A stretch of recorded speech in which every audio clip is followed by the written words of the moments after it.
o puede entenderse como el espíritu de la época. Técnicamente Zeitgeist, dicen los alemanes, el espíritu de la época. Es decir, la iglesia se ha amoldado a los patrones, a las conductas, a las creencias, a las ideas, a las filosofías, a las costumbres, a las preferencias, a las prioridades de este mundo caído, del sistema que está en rebelión y en oposición en contra de Dios. Y decíamos que una de esas áreas en las que la iglesia se ha moldado a este siglo, a este mundo o a la cultura es el área del divorcio. Dijimos la semana pasada que realmente es alarmante, es espeluznante escuchar que más de la mitad de los matrimonios van a terminar en divorcio. Pero aún más espeluznante es el hecho de que la cultura no solamente tolera el divorcio como en otras épocas, es decir, pasamos de culturalmente, ¿sí? Rechazar el divorcio, a tolerar el divorcio, ahora a celebrar el divorcio. Como dije, el día de hoy hay fiestas de celebración de un divorcio y no solo eso, sino a recomendar y a mandar el divorcio. Eso es lo que sucede en la cultura. Es triste, es deplorable, es doloroso. Pero más triste es el hecho de que la iglesia está amoldándose a estas maneras del mundo. Es decir, las estadísticas enseñan, una vez más lo repito, que los cristianos están divorciándose, casi al mismo ritmo que sus contrapartes no cristianas. Quiero decir, personas que profesan la fe cristiana. Recuerde usted algo muy importante, recuérdelo, no es lo mismo profesar fe que poseer fe. Pero las personas que se autoidentifican como cristianos y que profesan la fe cristiana, bueno, muchos de ellos también están terminando sus matrimonios en divorcio por cualquier causa, Y el apóstol Pablo tuvo que lidiar con esto. Ya decíamos, esta no es una realidad nueva. Moisés tuvo que lidiar con esto. Jesús, en su propio tiempo, tuvo que lidiar con el asunto del divorcio. Pablo no es la excepción. En su ministerio a los Corintios, Pablo estaba lidiando con muchas cosas. Y entre ellas, el apóstol Pablo estaba lidiando con personas que querían divorciarse. ¿Y por qué querían divorciarse? Bueno, hay varias razones. Una de estas pudiera ser que ellos habían malentendido lo que Pablo dijo cuando él en el versículo 7 dice: quisiera más bien que todos fueran como yo. Es decir, Pablo estaba soltero cuando escribió estas palabras. Muchos piensan que Pablo ha estado casado antes. Es lo más probable que Pablo estuvo casado antes. Su esposa quizá murió, su esposa quizá lo abandonó cuando él decidió abrazar la fe cristiana. No lo sabemos, no podemos afirmarlo con certeza. Lo que sí sabemos es que en ese momento en que Pablo ministra a los corintios, él estaba soltero y él dice: quisiera que todos fueran como yo, que estuvieran solteros. Pero el apóstol Pablo está diciendo esto no como un mandato, no como una orden. Él dice que la soltería es un don que Dios da y es un don maravilloso. ¿Por qué? Porque las personas pueden dedicarse sin preocupación alguna, sin temor alguno con respecto a qué ha de ser de mi familia. Pueden dedicarse al servicio del Señor sin preocuparse de que tienen unas bocas que alimentar o que van a pasar peligros. El apóstol Pablo mismo sufrió muchos peligros y estuvo sujeto a toda clase de vejaciones y padeció hambres y naufragios. Y entonces decía él, bueno, ser soltero en ese sentido pues es un don maravilloso que Dios concede. Pablo no está mandando la soltería, pero también Pablo está diciendo que la iglesia no debería menospreciar la soltería. Sin embargo, algunos pensaron que para ser verdaderamente espiritual, para ser un cristiano de clase A, pues lo mejor sería ser soltero. Lo mejor sería ser célibe.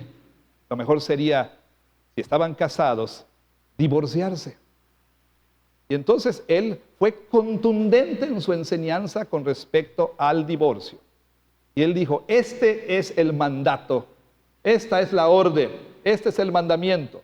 Y no lo doy yo, que conste, dice, lo da el Señor. Y él dice claramente, usted puede ver esto en el versículo 10.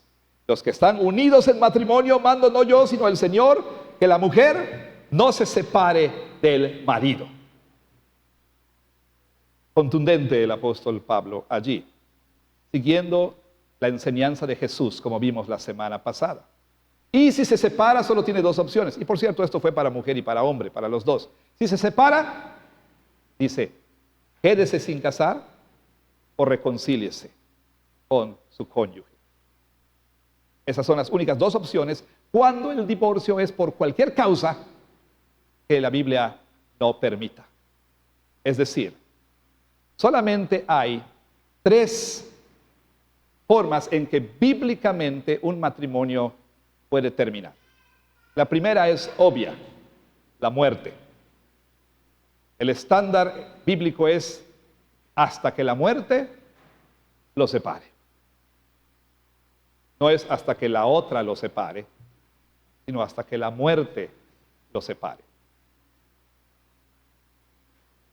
La segunda causa, segundo justificante o justificación o base bíblica sería el adulterio. Bueno, por extensión, inmoralidad sexual, porneia, como Jesús dice, y como Pablo también, pues él concuerda con Jesús. Porneia, inmoralidad sexual, particularmente el adulterio, esa es otra base bíblica para el divorcio, pero también la Biblia es categórica, es clara cuando dice que si bien se permite a la persona ofendida divorciarse por causa de adulterio, tampoco esto es un mandato, tampoco esto es una orden, tampoco tiene que ser así. El ideal es la restauración del matrimonio. El ideal de Dios es que ambos se esfuercen, si son cristianos, por supuesto, con más razón, en la gracia de Dios para poder restaurar el matrimonio. El mandato para la parte ofendida en el caso de adulterio es perdón. Sin embargo, la Biblia también enseña esto, perdonar al cónyuge ofensor tampoco obliga a la parte ofendida a permanecer en el matrimonio. Pero Dios tiene como prioridad que el matrimonio sea restaurado. ¿Por qué los matrimonios terminan? Aún habiendo una causa, bueno, mejor dicho, por una causa justificada. En el caso del adulterio, ¿por qué? ¿Por qué los matrimonios terminan? Bueno, por la dureza del corazón de las personas. Eso dice Jesús. Por la dureza de su corazón, Moisés les permitió divorciarse. ¿Sabe usted? La raíz se llama incredulidad. La incredulidad que hace que una persona pierda la esperanza. La incredulidad que hace que una persona diga, bueno, mi matrimonio está más allá de la habilidad de Dios. Mi matrimonio está más allá del poder de Dios. Dios puede transformar cualquier situación menos mi matrimonio. Dios puede cambiar y transformar cualquier situación menos nuestra situación. Dios tiene el poder para restaurar todo menos mi matrimonio. Dios tiene el poder, ¿sí?, para sanar menos mi relación con mi esposa. Dios tiene el poder de cambiar a todos menos a mi esposo. Es cuando la incredulidad, ¿sí?, toma control que los matrimonios terminan. Que los matrimonios terminan. Entonces, Pablo ha abordado este asunto. Ha dicho categóricamente a los casados, sobre todo los cristianos: ¿estás casado? No se te permite divorciarte, a menos que sea por muerte, adulterio. Y hay una tercera causa que Pablo va a abordar aquí, en un momento más.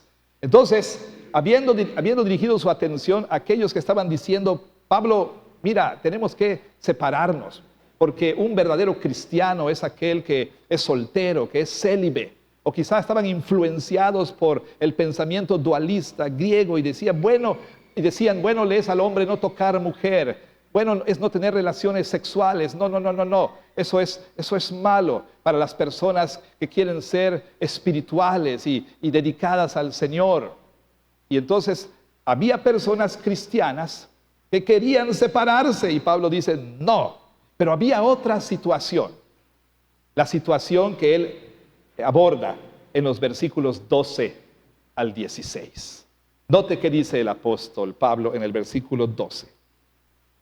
Y a los demás, yo digo, ¿quiénes son esos demás? ¿Quiénes son los otros? Bueno, en este caso Pablo está dirigiéndose a otro grupo de personas casadas. ¿Sí? En el universo de personas casadas, ahí en la iglesia a los Corintios, había los casados, ¿sí? Matrimonios en el cual ambos profesaban la fe cristiana, pero también había matrimonios mixtos. ¿Qué es un matrimonio mixto? Bueno, un matrimonio mixto es el matrimonio entre un creyente, en este caso un creyente en Cristo, y alguien que no lo es. O sea, pensemos tal vez hay un esposo que es creyente y la esposa es budista, ¿no? Hay una esposa que es creyente y el esposo es ateo, ¿sí?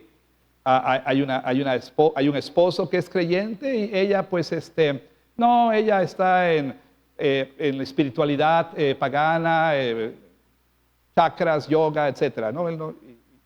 O él o ella es creyente y él es agnóstico. En fin, cualquiera que sea la situación, un matrimonio mixto es el matrimonio entre un creyente y alguien que no es creyente. Yo soy hijo de un matrimonio mixto, ¿sí? Mi papá no era creyente. Mi mamá profesaba la fe cristiana y se casó con mi papá que no era cristiano.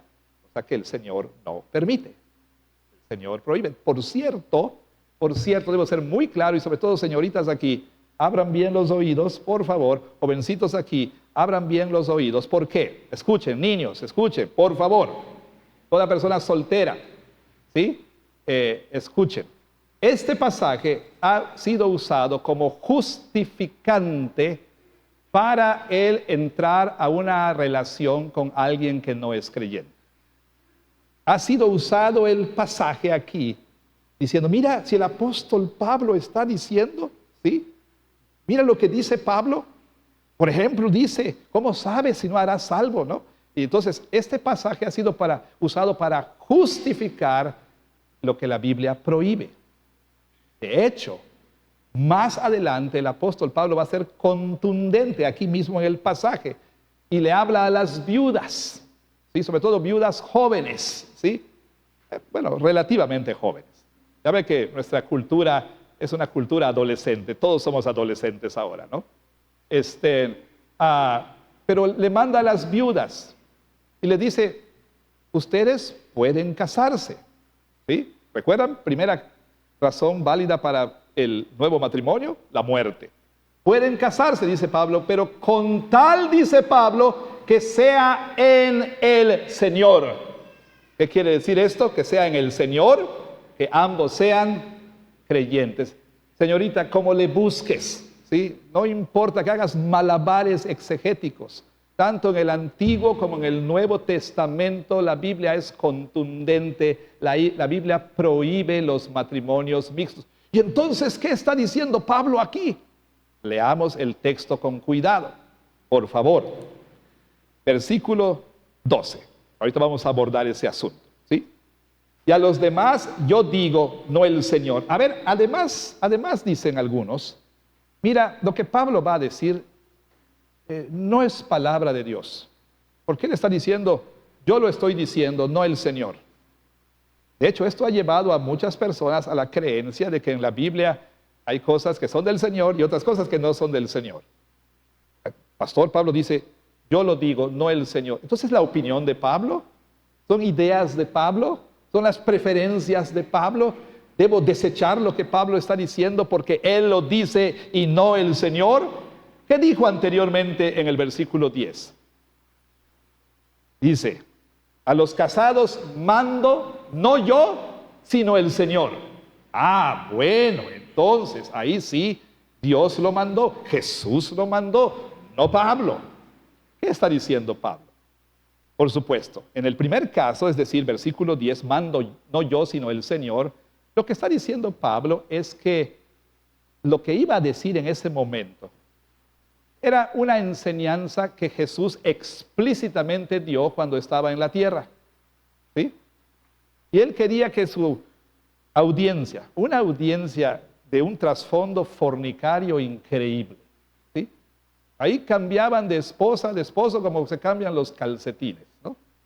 Bueno, no los adolescentes, pero varones. Pero ellos ya saben, calcetines lunes, martes, miércoles. Pero bueno, ahí cambiaban de esposa y cónyuge, pero como se tira un pañuelo desechable y agarraban otro de la caja, ¿no? Una cultura promiscua, fornicaria, etcétera. La iglesia estaba llena de gente que habían estado casados 2, 3, 4, 5 veces, etcétera, ¿no? Entonces Pablo quería ser muy claro y muy contundente. Dice, esto es un mandamiento que viene del Señor. ¿Y qué es del otro caso cuando dice, mando yo, no el Señor? Está diciendo que tenemos la libertad de desechar lo que va a decir. Es más, tome usted su liquid paper y borre todo lo que está ahí. No, no, por supuesto que no. ¿Qué está diciendo el apóstol Pablo? Está diciendo, esta es una enseñanza que Jesús no abordó específica y explícitamente cuando estuvo en la tierra. O por lo menos no se registró en los evangelios. Sabemos todos que Jesús dijo e hizo muchas otras cosas que no están aquí registradas. Por supuesto, si se hubieran registrado todo lo que Jesús enseñó y dijo, tendría yo que decirles a ustedes, hermanos, la próxima semana, volumen 327 del Evangelio de Juan. Que sería imposible, ¿verdad? Y el mismo apóstol Juan, por ejemplo, dice, hizo Jesús muchas otras cosas, las cuales no están escritas en este libro, porque si se escribieran, ni aún todos los libros del mundo serían suficientes. Pero estas se han escrito, dice, para que ustedes crean que Jesús es el Cristo y creyendo tengan vida en su nombre. Entonces Pablo lo único que está diciendo aquí es, si bien el Señor no abordó esto explícita y específicamente en su enseñanza cuando estuvo en la tierra, yo, un apóstol de Jesucristo, investido con la autoridad que Cristo me dio, les doy este mandato. O sea, Pablo está diciendo que su enseñanza tenía autoridad apostólica y debía ser considerada, escuche, a la par de la enseñanza de Jesucristo. Lo que Jesús dijo que está en los evangelios y lo que Pablo dijo que está en sus escritos son igualmente palabra de Dios. Igualmente palabra de Dios. Entonces dice Pablo aquí, a los demás mando yo, no el Señor. ¿Qué? Escuche, versículo 12. Si algún hermano, esto es importante, hay algunos manuscritos que no tienen la palabra adelphos, sino tienen la palabra andros, andra varón, ¿ok? Algún hombre, ¿ok? Tiene mujer, pero es interesante que pone Pablo aquí, si algún hermano. ¿Por qué? Porque está dando por sentado que la persona es creyente, ¿sí? Que profesa la fe cristiana. Y dice, si algún hermano tiene mujer que no sea creyente, ahí está pastor, ¿ya lo vio? Es posible que yo, hermano, tenga a alguien no creyente. A ver, no, vamos a leer qué está diciendo el apóstol Pablo. Si algún hermano tiene mujer que no sea creyente, esposa, mujer, ¿sí? Y ella consiente en vivir con él, no la abandone. Y si una mujer tiene marido que no sea creyente y él consiente en vivir con ella, no lo abandone. Había en Corinto, en esta iglesia, esta situación. 2 personas que no eran creyentes. Una de ellas, al oír el evangelio, por ejemplo, que Pablo predicó, la esposa o el esposo, ¿sí? Llegó este predicador judío y empezó a hablar de este Yeshua, ¿sí? Empezó a hablar de salvación en Jesús y por la obra del Espíritu Santo la esposa cree en Jesús, ¿sí? Y se convierte. Entonces, ¿el esposo se convierte también? No. El esposo permanece incrédulo. Y venía la presión. Si vas a ser un verdadero cristiano, tienes que dejar a tu esposo incrédulo, ¿sí? Si vas a ser un verdadero cristiano, un cristiano espiritual, tienes que dejar a tu esposo. ¿Por qué? Había esta creencia, ¿sí? La creencia de el esposo incrédulo te va a contaminar, vas a ser inmundo, o inmunda, perdón, ¿sí? O si es el otro caso, el esposo se convirtió y ella no, ella te va a hacer inmundo, ¿sí? Sucio, ¿sí? Te va a contaminar, tú ya eres, has sido limpiado por la sangre de Jesús. Entonces, si sigues conviviendo con ese no cristiano, pues te vas a contaminar. Déjalo, sepárate. Bueno, también estaba la idea de que deberían dejar a ese esposo, sobre todo porque el fruto de esa unión no sería una bonita raza, como decía cierta canción, ¿no? Sino que el fruto de esa unión serían hijos inmundos, ¿sí? O sea, hijos inmundos. Vas a concebir o o tu esposa, sí, va a tener, tu esposa que no es creyente, vas a depositar la simiente santa en vientre inmundo, ¿no? Y tus hijos van a nacer contaminados. Déjalo. Y Pablo dice, no escuchen esas falsas enseñanzas. Esto es lo que yo mando en autoridad apostólica. Escúchenlo. Dice así: si un hermano tiene mujer que no sea creyente y ella consiente en vivir con él, no la abandone. Y si una mujer tiene marido que no sea creyente y él consiente en vivir con ella, no lo abandone. Ahora, hay una palabra clave aquí. Tomemos el ejemplo de un hombre que se convirtió al Señor ya estando casado. ¿Debe dejar a su mujer? No, si ella, palabra importante, consiente en vivir con él. Es decir, si ella está de acuerdo, si ella está contenta de vivir con él a pesar de su nueva religión. ¿Sí? Lo mismo para los hombres y para las mujeres. Ella se convierte, él no, pero si él dice, bueno, está bien, tú crees en Jesús, qué bonito, qué bueno, pero mira, a mí déjame en paz, tú anda a la iglesia, ¿verdad? Y ahí nos vemos después para comer, etcétera, ¿no?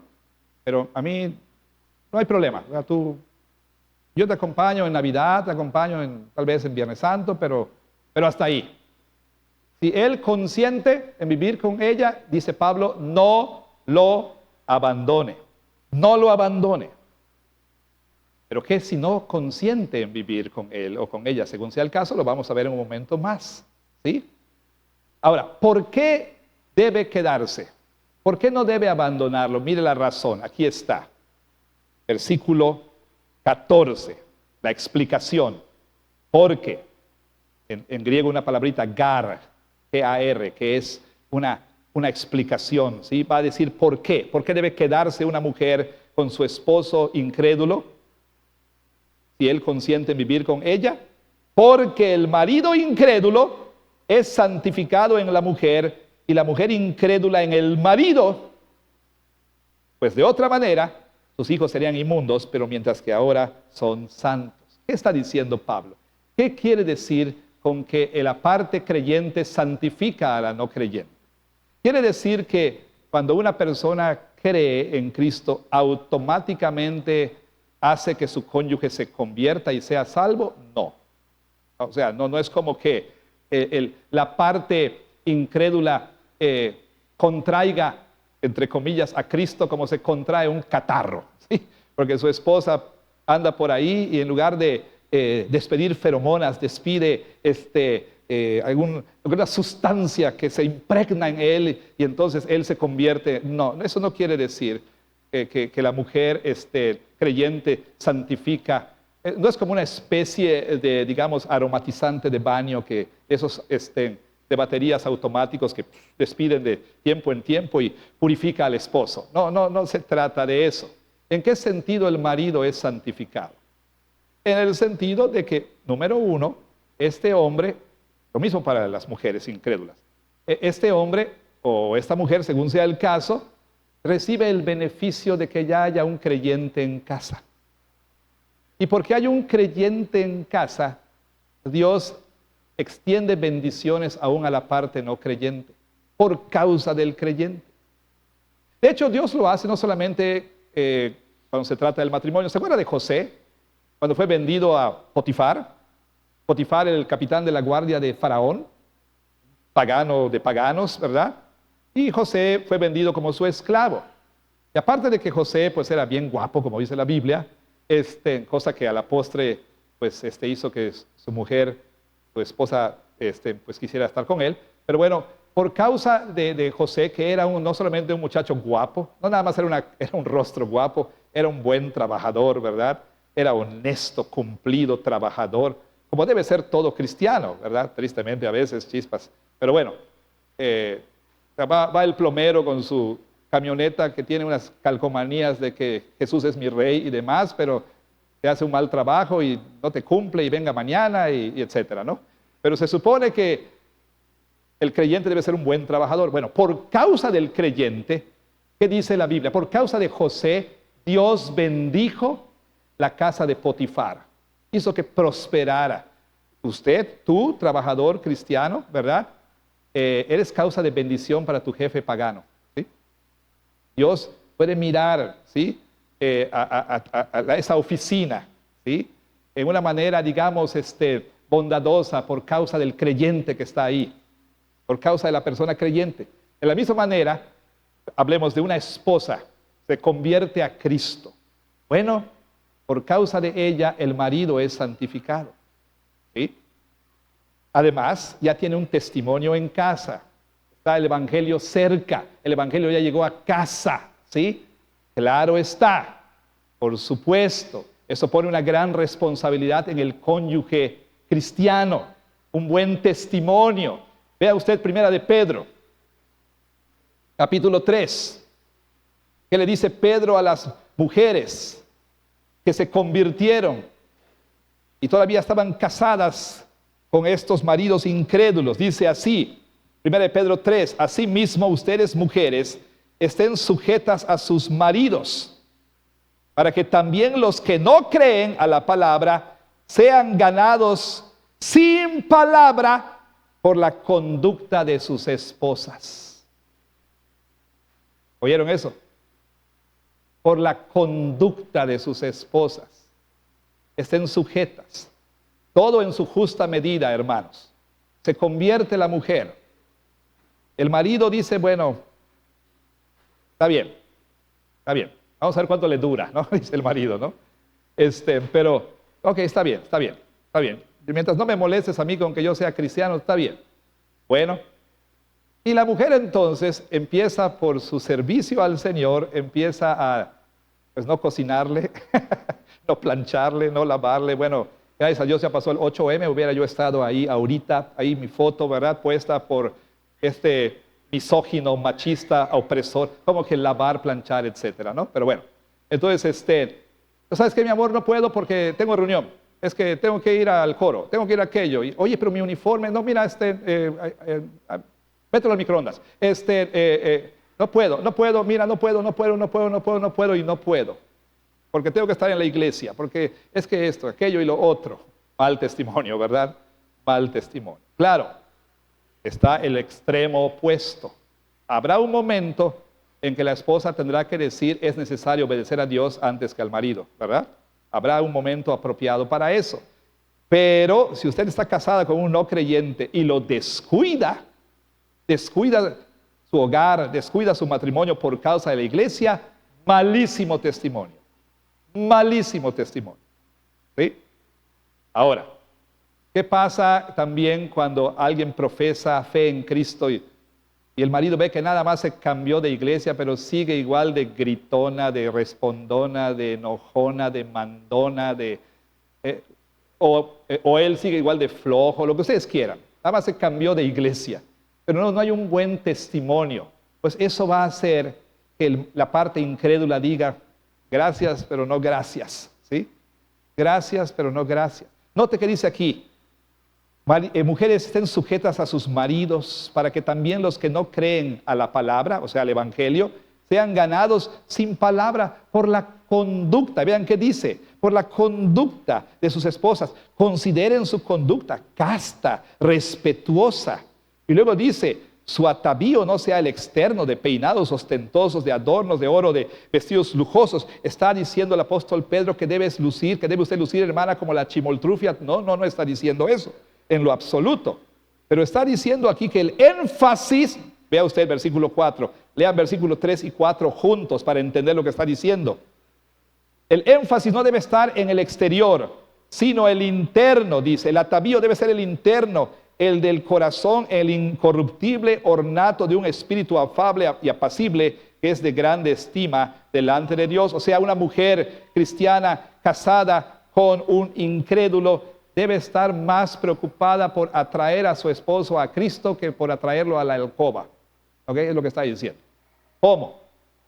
Vistiéndose. El atavío. ¿Sí? El atavío dice un espíritu afable, apacible. Vaya, el fruto del espíritu, una mujer, ¿sí? Una mujer que exhibe amor, gozo, paz, paciencia, benignidad, etcétera, ¿sí?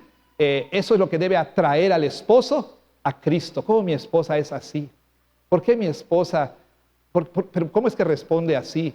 A pesar de que ¿cómo es posible? Oye, ¿qué tienes? ¿Qué te hicieron en esa iglesia?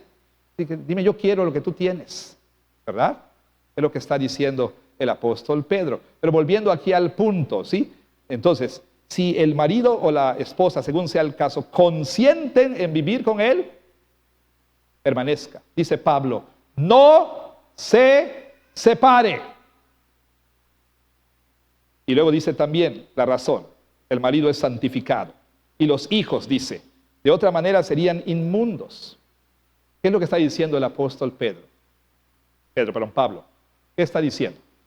Bueno, lo que le decía a los niños. Los hijos de al menos un creyente son santos. ¿Santos en qué sentido? En que los niños nacen inmaculados, que los niños nacen sin pecado original. No, en lo absoluto. ¿Qué quiere decir que no son inmundos sino santos? Bueno, ¿se acuerdan que les dije que había la creencia de que no vayas a tener hijos con el incrédulo porque van a nacer inmundos? Hermanos, todos los hijos nacen pecadores. Sean hijos de creyentes, de no creyentes o de matrimonios mixtos. Dice el Salmo 51 que en pecado me concibió mi madre. Todos nacemos pecadores, no nos volvemos pecadores, todos nacemos pecadores, ¿sí? Entonces, lo que Pablo está diciendo no es que porque tenga una relación con un no creyente en el matrimonio, eso va a contaminar la simiente y van a nacer pecadores. No, está diciendo que ahora que uno es creyente, los hijos, Dios los considera apartados para Él, ¿sí? ¿Por qué? Porque Dios ya está en pacto con esa persona. ¿Cuál es la esencia del pacto, hermanos? Yo seré tu Dios y tú serás mi pueblo. ¿Y qué dijo el apóstol Pedro? Para ustedes y para quienes es la promesa. Para sus hijos. Mi pacto, dice Dios a Abraham, es contigo y con tu descendencia. Eso hace que los hijos sean santos, ¿sí? Esos hijos ya son considerados por Dios como parte de su pueblo, herederos de la promesa de salvación. Además dice, quédate en el matrimonio para que tú seas influencia para tu esposo y para tus hijos. Quédate en el matrimonio. Y luego dice, anticipando la pregunta, ¿qué pregunta? Bueno, Pablo, ¿y si no consiente, qué hago?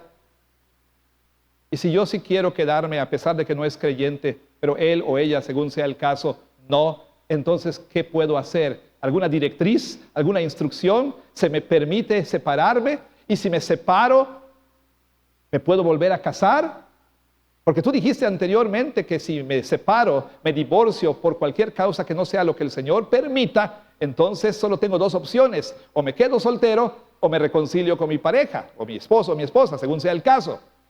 Pero aquí, Pablo, ¿qué hago? Si mi esposo, que no es creyente, me dijo, ¿sabes qué? Mira, la verdad, no puedo competir con tu Jesús. O sea, ya me di cuenta que tú amas más a Jesús que a mí. A ver, escoge. Pero ya, hoy mismo, o Jesús o yo. O La esposa dice, ¿sabes qué? Ya no eres tan divertido como cuando no creías en Jesús, ¿no? Ya no vamos a los bailes, ya no vamos a esto, no vamos a aquello, ya no vemos una porno juntos, o sea, ¿qué pasó aquí? No, mira, ya no está tan, la verdad, ya no me gusta esto, ya no quiero estar casada contigo. O el marido dice, ¿sabes qué? Mira, toma a tu Jesús y lo doblas en 3 partes y vete, no te quiero en la casa. ¿Sí?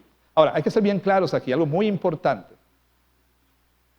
Pablo está diciendo, tú nunca debes iniciar el divorcio, creyente, nunca. ¿Sí? Pero si el otro o la otra lo inician, te debes aferrar, te debes decir, no, no y no, me quedo, aunque tú me saques, yo me quedo, aunque me pegues, aquí estoy, aunque me expulses, voy a estar en la puerta. ¿Qué debe ser la actitud? ¿Cómo debo reaccionar? Escuche la palabra de Dios. Versículo 15. Pero si el incrédulo se separa, sepárese. Pues no está el hermano o la hermana sujeto a servidumbre en semejante caso. O sea, quizá alguien lea esto y piense que una esposa es la sirvienta, ¿no? Cuando dice servidumbre, está hablando que uno está ligado, ¿verdad? Uno está en un yugo matrimonial y, por supuesto, ambos tienen responsabilidades mutuas. Si el incrédulo se separa, sepárese, pues no está el hermano o la hermana sujeto a servidumbre en semejante caso. ¿Qué caso? ¿Qué caso? Cuando ya no está sujeta a la persona, cuando ya la persona puede disolver ese yugo, cuando la parte incrédula dice, se acabó,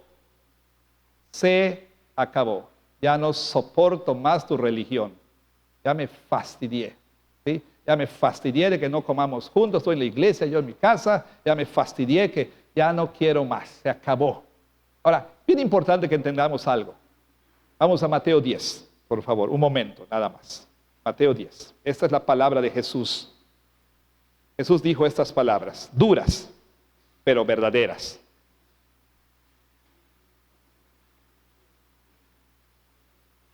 Versículo 34. No piensen que he venido para traer paz a la tierra. No he venido para traer paz, sino espada. Porque he venido para poner en disensión al hombre contra su padre, a la hija contra su madre y a la nuera contra su suegra. Y los enemigos del hombre serán los de su casa.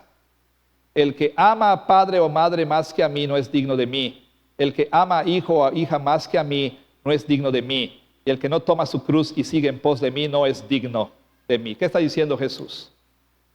Ciertamente la lealtad más alta de un cristiano es Jesús. Es Jesús. Jesús habla de la dolorosa realidad de que el evangelio sería causa de división, causa de disensión. Cuando el evangelio llega a la vida de una persona, piensa en un hijo, se convierte ese hijo, los papás no aprueban, los papás retiran apoyo, los papás le cierran la puerta, los papás lo sacan de la casa. ¿Es el hijo quien quiere separarse de sus padres? No. ¿Es el hijo quien le dice a sus padres, es mi deber dejarles a ustedes? No. Son los padres incrédulos que hacen esto. Algunos aquí han vivido esto en carne propia. En el Medio Oriente, en el mundo islámico, esto es pan cotidiano. Es más, en algunos lugares es el deber cívico y religioso de los padres matar a su hijo que se convierte al cristianismo. Es el deber del esposo apedrear a su esposa hasta la muerte por haberse unido a los infieles, a la fe cristiana. No son los cristianos los que inician esto. No somos los cristianos. Es la parte incrédula. Es la esposa que tal vez diga, ¿sabes qué? Quédate con tu Cristo, ¿no? Es el esposo que va a decir, ¿sabes qué? Estoy harta, ¿sí? A lo mejor tienes que ver algo ahí con el pastor, ¿no? Estoy harto, ya harto de esto, ¿sí? Es el incrédulo el que dice esto. Y Jesús dice, esto es lo que puedes esperar. Esto es lo que puedes esperar. aunque el marido diga y consienta en vivir con él, con ella, perdón, con ella, ¿sí? Va a haber división en el nivel más íntimo. Va a haber lealtades contrarias y opuestas. En el nivel más íntimo no va a haber unión porque ella disfruta lo que él no disfruta. Él disfruta lo que ella no disfruta. No hay una verdadera comunión. Por eso, chicas aquí y chicos aquí, de por sí es un mandato del Señor que se casen en el Señor. Pero si insistes en poner tu romance por encima del Señor, vas a sufrir. Porque aunque tu marido incrédulo sea un maravilloso hombre, vas a experimentar una soledad tremenda. Porque él va a amar lo que tú no amas y él no va a amar lo que tú sí amas. No cometan ese pecado, ese error. Bueno, volveremos a eso más adelante. Entonces, esa es una realidad. ¿Qué dice Pablo? Si no consienten vivir, sepárese, sepárese. El Señor nos ha llamado a paz. En cuanto dependa de ustedes, vivan en paz, ¿sí? Pero si la parte incrédula ya no quiere, sepárate. Luego viene el versículo 16, controversial. Y otra vez, vea la palabra ¿por qué? ¿Se acuerda usted?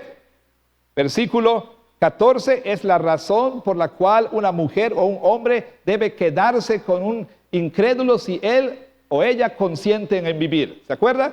¿Por qué? Dice Pablo. No te separes porque. Y ahora, sepárate porque. O sea, puedes separarte porque. ¿Qué sabes tú, oh mujer, si quizá harás salvo a tu marido? ¿O qué sabes tú, oh marido, si quizá harás salva a tu mujer? Esto, hay una controversia tremenda en cómo debemos leer esto.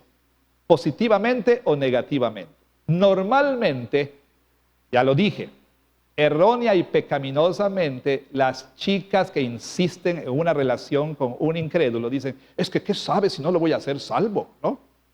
Dios no manda noviazgo misionero, ¿ok? No hay noviazgo misionero, ¿sí? No hay, no existe en la Biblia. Es que, ¿qué sabes si Dios puede? Soy el instrumento de Dios para su salvación. Dios no habla, el Espíritu Santo no habla por los dos lados de su boca. Por un lado prohíbe, por otro dice otra cosa. No. Eso se ha usado para justificar ese tipo de cosas. Pero en este contexto del matrimonio, la interpretación tradicional es quédate. Aunque él no quiera, quédate. Porque no, ¿qué sabes, mujer, si no vas a ser salvo a tu marido? ¿O qué sabes, marido, si no vas a ser salvo a tu mujer? Esa es una manera de leer esto positivamente. Bueno, mi abuela, Dios la tiene en su gloria, mi abuela Chata. ¿Sí?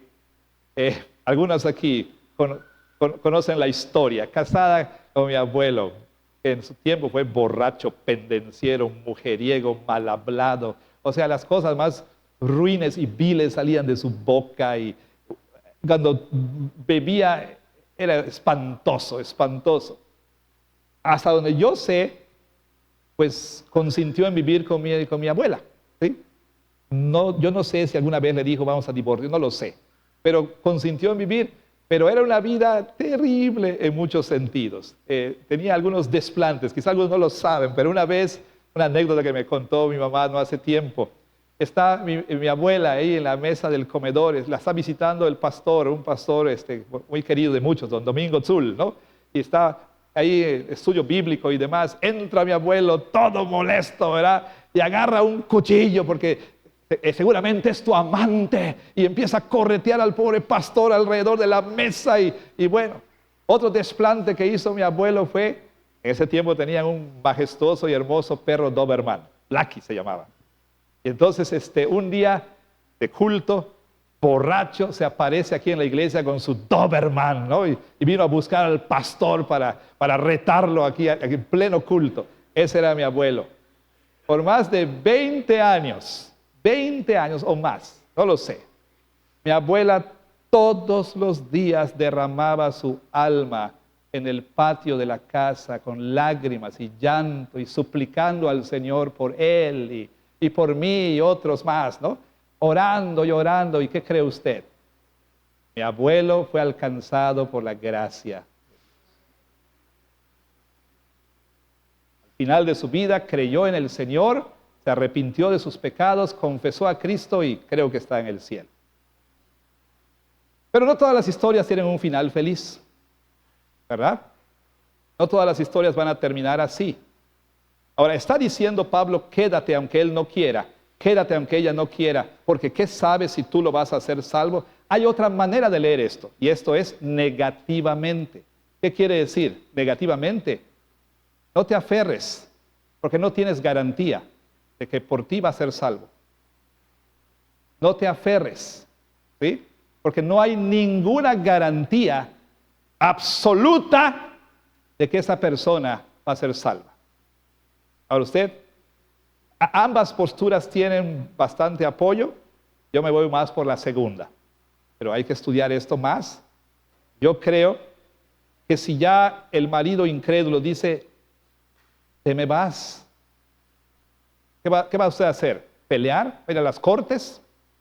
¿Va usted a demandarlo porque tiene derecho a quedarse en la casa? ¿Le va a decir no al divorcio? Cada vez que él esté con su nuevo modelo, ¿verdad? ¿Va a ir usted a armarle un escándalo? ¿Va usted a hacer, no sé, a lo mejor llamará a las hermanas de la iglesia para que marchen 7 veces alrededor de la casa hasta que los muros caigan? O sea, ¿qué va a hacer usted? Pablo dice, sepárate. Ya no quiere, sepárate. Entonces, en tal caso, la persona es libre para casarse otra vez. ¿Se acuerda que le dije que hay 3 razones válidas? Muerte, adulterio o porneia, abandono. Abandono. En tal caso, la parte repudiada puede casarse otra vez. Puede casarse otra vez. Abandono, preguntan algunos, ¿incluye abuso físico? Abundaremos más de esto en la sobremesa, pero le adelanto algo a usted aquí. Abuso físico, ¿califica como abandono? Cuando hay un esposo que golpea a su esposa, ¿eso califica como abandono? ¿Es justificación para un divorcio? ¿Qué es lo que aconsejaría yo como pastor a una persona que ha sufrido violencia física? Yo lo que aconsejaría es lo siguiente. Número 1, ponte a salvo. Ponte a salvo. Número 2, repórtalo a la autoridad. ¿Sí? No pienses en divorcio todavía. No pienses. De hecho, Dina hizo una pregunta en la sobremesa pasada. Y lo digo, entiendan lo que voy a decir. Cualquier abuso, ¿sí?, por menor que sea, es deplorable, es pecado. ¿Sí? Pero por favor entienda lo que voy a decir en su justa medida. Si le da una cachetada, no es nos vemos en la corte, nos divorciamos mañana. No. ¿Sí me explico? ¿Es pecado? Sí. ¿Es horrible? Sí. ¿Pero es causal en ese momento de divorcio? No. O sea, si la violencia continúa, es impenitente, no se arrepiente, escala, llega el momento en que esto puede ser causa de divorcio. Que puede ser causa de divorcio. Pero no al primer momento va a decir ya me divorcio. ¿Separación? Sí. ¿Refugio en algún lugar seguro? Sí. ¿Denuncia a la autoridad? Sí. Pero hermanos, hay que tener mucho cuidado con esto. Mucho cuidado. Caso por caso, ¿verdad? Tendría que pensarse bíblicamente, sabiduría de los ancianos de la iglesia, en oración, para poder aconsejar a una persona. Pero quiero ser muy claro con las señoritas aquí. Si estás en una relación y ya te puso la mano encima, como decían las abuelitas. Bueno, si te pone la mano encima de otra manera, también. Pero si te dio una cachetada o lo que sea, es el momento para que lo pienses, no una, no 2, sino 3 veces. No importa cuántas veces te haya dicho, mi amor, cuando me case voy a cambiar. No va a cambiar. La única manera en que una persona puede cambiar realmente es por la gracia restauradora de Cristo Jesús. Así que, señoritas, si alguna de ustedes está con un muchacho, o chico, estás con una muchacha que también, porque también existe eso, termina ese asunto. Ya, ok, muy bien. ¿Qué hacemos con todo esto? ¿Qué hacemos con toda esta información? Mucha información. Tengo 3 aplicaciones muy sencillas. Número 1, para todos nosotros, todos cristianos que profesamos la fe cristiana, que nos llamamos cristianos. La primera aplicación es reiterativa. Es acerca de la necesidad de pensar acerca de estas cosas a partir de una perspectiva bíblica.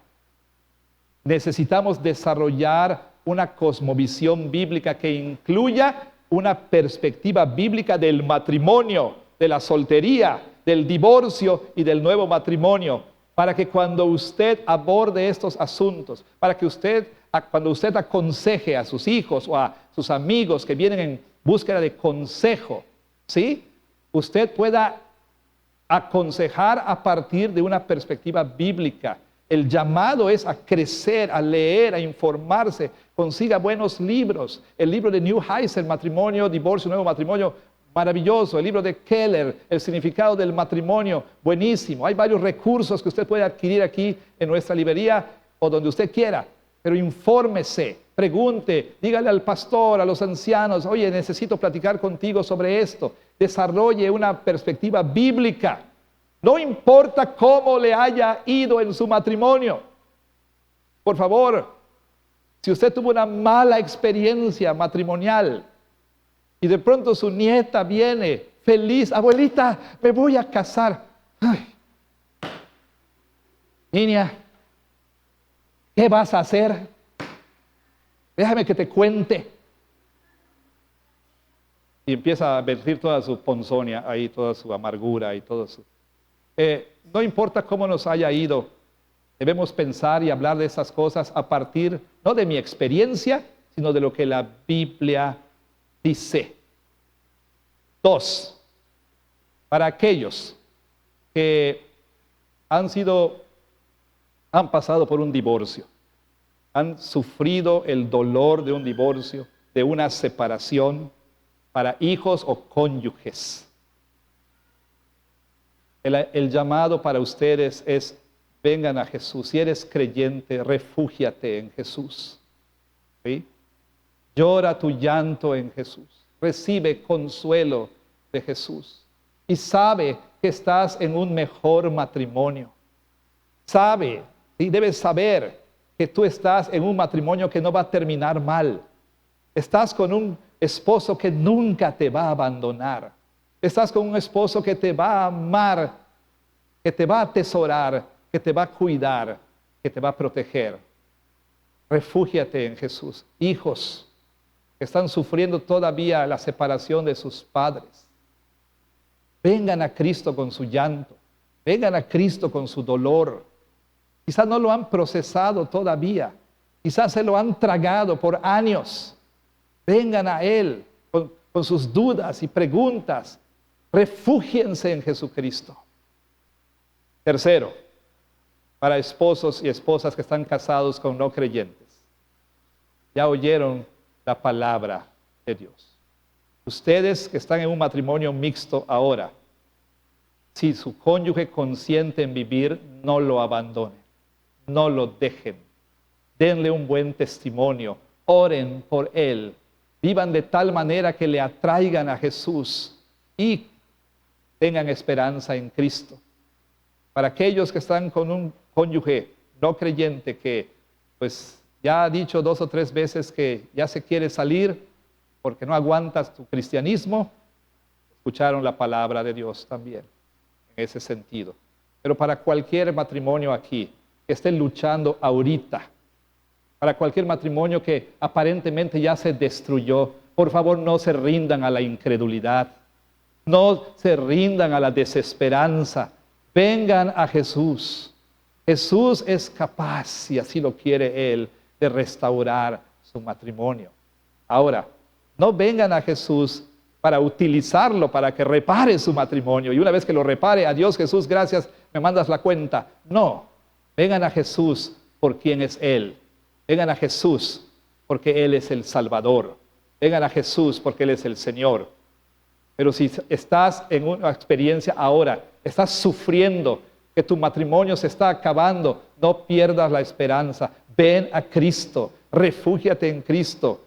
Habla con alguien, expón tu situación, que la iglesia ore por ti, que la iglesia ore por tu matrimonio, que seas rodeado por una comunidad que te va a abrazar, que te va a animar, que te va a hablar la verdad, que te va a sostener, que te va a acompañar en el valle de sombra. No puedo prometer que tu matrimonio va a ser restaurado, pero lo que te puedo prometer es esto, es que si vienes a Cristo, Él te va a transformar, Él te va a cambiar. Y aún algo tan doloroso como el final de tu matrimonio no va a ser tampoco el final de tu vida. Así que ven a Jesús. Hablemos después del culto, por favor. Así que Dios bendiga la exposición de su palabra. Amén.